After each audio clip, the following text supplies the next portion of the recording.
அன்பு தமிழ் நெஞ்சங்களுக்கு வணக்கம். 1983 வாட்சில் டிவி பார்க்கும் வசதியா? 1983 ஆண்டில் வாட்சில், அதாவது கை கடிகாரத்தில் டிவி பார்க்கும் வசதி இருந்துள்ளது என்றால் நம்ப முடிகிறதா?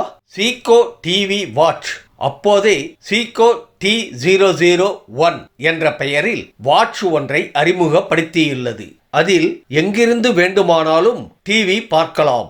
இந்த வாட்ச் வெளியான போது உலகின் சிறிய டிவி என கின்னஸ் புத்தகத்திலும் இடம்பெற்றது. அப்போது இதன் விலை $400 ஆகும். இந்த வாட்ச் 1983 வெளியான ஜேம்ஸ் பாண்ட் படமான ஆக்டோபசி படத்தில் இடம்பெற்றுள்ளது குறிப்பிடத்தக்கது. நீங்க குளிக்க சோம்பேறித்தனமா? வந்தாச்சு அதற்கும் மெஷின். காலையில எழுந்ததும் குளிக்கிறது என கஷ்டப்படுகிறவர்களுக்கு உங்களுக்காகவே ஜப்பான்காரன் வாஷிங் மெஷினை கண்டுபிடித்து விட்டான். அந்த நாட்டின் ஹோவர் ஹெட் நிறுவனம் சயின்ஸ்கோ AI உதவியால் குளிக்க வைக்கும் கருவியை கண்டுபிடித்துள்ளது. நீங்கள் அந்த மெஷினின் உள்ளே போய் சேரில் உட்கார்ந்தால் போதும், 15 நிமிடத்தில் அதுவே உங்களை குளிப்பாட்டி வெளியே அனுப்பிவிடும். விரைவில் இது பல நாடுகளுக்கும் கிடைக்குமாம். இந்த மெஷினை நீங்க வாங்க தயாரா?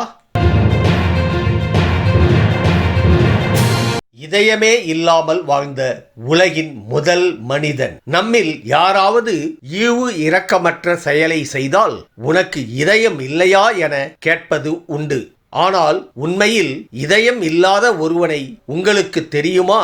2011 கிரேக் லூயிஸ் என்ற 55 வயது நபருக்கு அமிலாய்டோசிஸ் நோய் காரணமாக இதயம், சிறுநீரகம், கல்லீரல் செயலிழந்தது. இதையடுத்து டெக்சாஸ் ஹார்ட் இன்ஸ்டிடியூட் மருத்துவர்கள் அவரது இதயத்துக்கு பதிலாக கருவியை பொருத்தி சில நாட்கள் அவரை வாழ சிகிச்சை அளித்தனர்.